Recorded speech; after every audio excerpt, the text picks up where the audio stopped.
a conversar con Diego Campos, climatólogo del Barcelona Supercomputing Center. Diego, ¿cómo estás? Buenas tardes. Hola, buenas tardes, bien, ¿y ustedes? Bien, aquí pensando un poco en lo que está ocurriendo específicamente en Estados Unidos y en Canadá.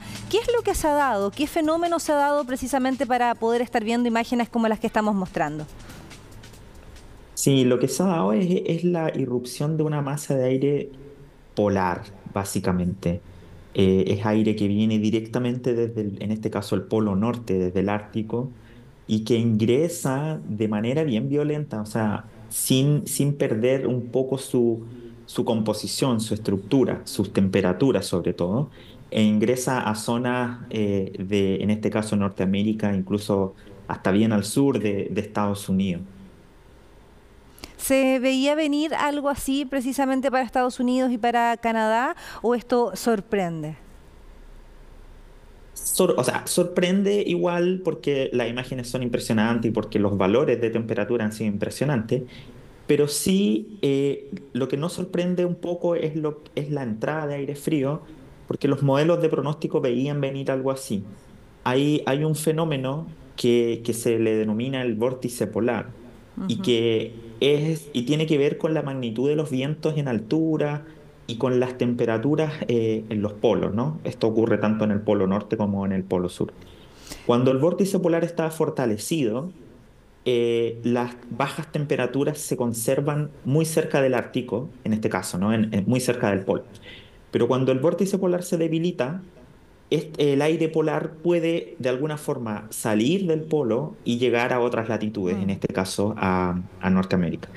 Y ese debilitamiento del vórtice polar fue algo que los modelos pronosticaron muy bien, con una anticipación, de hecho, de la escala de las semanas. Entonces se sabía que esta semana que recién pasó iba a ser una semana de extremo frío. De ahí a que los montos fueran exactamente los que estamos Claro. viendo, eso es un poco distinto, pero no sorprende el hecho de que el fenómeno haya ocurrido. ¿Y hasta cuándo debería extenderse este frente polar, básicamente? Ahora se espera que ingrese una nueva masa de aire frío a Mira. Estados Unidos y debiese durar del orden de unos 3 4 quizás 5 días. O sea, son ingresos también dentro de esta escala que nosotros denominamos más bien sinóptica. Son fenómenos de la escala de los días. Y luego recordemos que igual el hemisferio norte está en invierno y por lo tanto no es que necesariamente después vaya a hacer mucho calor, ¿no? Pero al menos Mm. el frío extremo que hemos estado viendo y que ustedes están mostrando muy bien en pantalla debería mantenerse por esta segunda ola, no tan intensa como la primera, pero sí por unos cuantos días más. Muchos se preguntan si este fenómeno podría, por ejemplo, ocurrir en Europa. Vimos también olas de calor en Europa. Estados Unidos también tuvo un verano con harto calor, pero ahora contrastan con esta situación. ¿Podría ocurrir lo mismo en países europeos pensando en el invierno? Puede ocurrir lo mismo en términos del fenómeno de gran escala, es decir, cuando el vórtice polar se debilita y permite estos ingresos de aire frío hacia otras latitudes, eso puede ocurrir tanto en Norteamérica como en Europa, ¿sí? Y de nuevo, al hemisferio sur es algo similar, también puede ocurrir.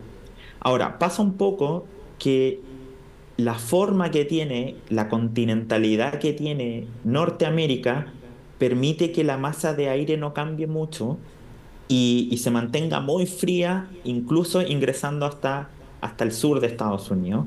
Y eso no pasa tanto en Europa, porque en Ya. Europa tenemos un poco más de océano, ¿sí? Entonces hay un poco más de modificación de la masa de aire frío cuando ocurre.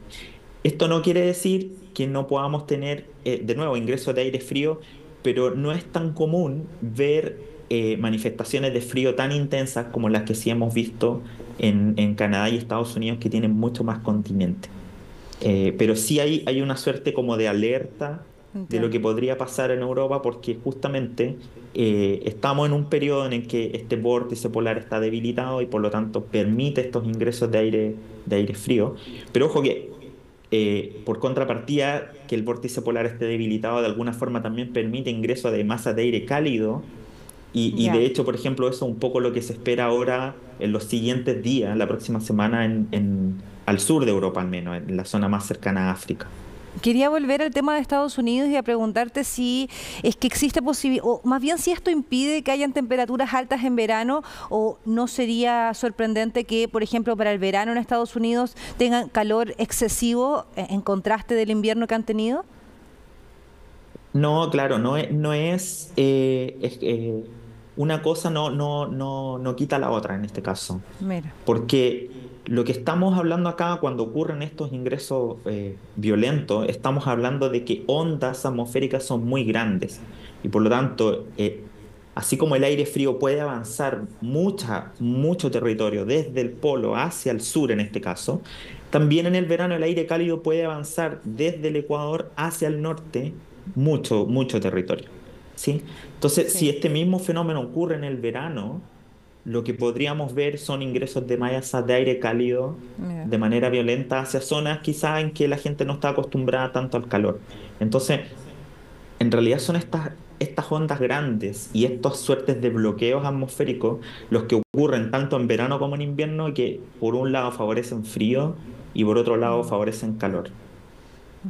De ninguna forma esto afecta a América Latina, te lo pregunto porque obviamente es muy probable que no veamos temperaturas tan bajas en el invierno, pero sí estamos teniendo inviernos más fríos, veranos más calurosos. ¿Tiene relación o ninguna o no tiene ninguna relación con lo que estamos viendo en Estados Unidos y en Europa también?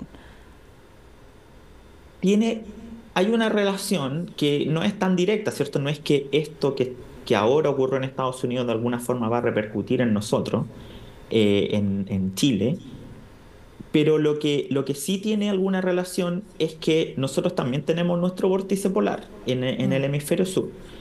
Y también nuestro vórtice polar se debilita en algunos momentos y cuando se debilita también permite el ingreso de masas de aire frío. Y por eso en Chile se dice que hay una relación entre algo que se denomina la oscilación antártica, que de alguna forma es como que la oscilación antártica mide un poco la actividad de este vórtice polar, en este caso en Antártica ahora.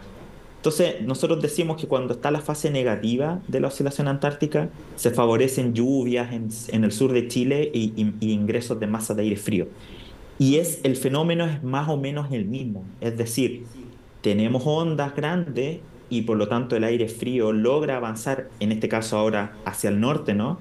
Mm. Y llegar hacia el sur o a la zona centro de Chile. Entonces, esa Sí, está relación relacionado. existe porque el fenómeno es un poco un espejo de lo que ocurre, pero no necesariamente hay una repercusión de un Entiendo. hemisferio a otro de lo que ocurre en una temporada a la otra, sí. Diego, y quería llevarte al Reino Unido también y esta tormenta Icha que ha afectado impresionantemente. Ahí han tenido que cerrar algunas carreteras, suspender algunos vuelos por vientos de casi 150 kilómetros por hora. ¿Qué es lo que se sabe de esta tormenta? ¿Es normal que haya llegado con esta intensidad al Reino Unido? Sí, esta tormenta es lo que nosotros estamos súper acostumbrados en Chile a denominar sistema frontal o frente, ¿sí? Solo que en este caso estamos hablando de una tormenta que se le denomina ciclogénesis explosiva o ciclones bomba, ¿sí? Es una forma de denominar a un tipo particular de sistema frontal que logra profundizarse, es decir, el centro de la baja presión en donde rota el viento, ¿cierto? Y se forman los frentes, logra profundizarse mucho y muy rápido. Eso permite entonces que los vientos a su alrededor sean muy intensos y que tengan Ujú. vientos de características huracanadas, de magnitudes que vemos típicamente en huracanes que sabemos que tienen esas magnitudes, ¿sí? Entonces este ciclón en particular, o esta tormenta o esta borrasca o como la queramos llamar, fue nombrada por el Servicio Meteorológico de Inglaterra, ¿cierto? Le pusieron nombre y es una tormenta que nace más cerca de Estados Unidos, en el Atlántico, y que avanza por el Atlántico Norte hacia Europa del Norte, por decirlo de alguna forma, y llegando a impactar al Reino Unido. No es común que ocurra, y por eso son una característica o un grupo selecto de tormentas, si se quiere, las más intensas, ¿no?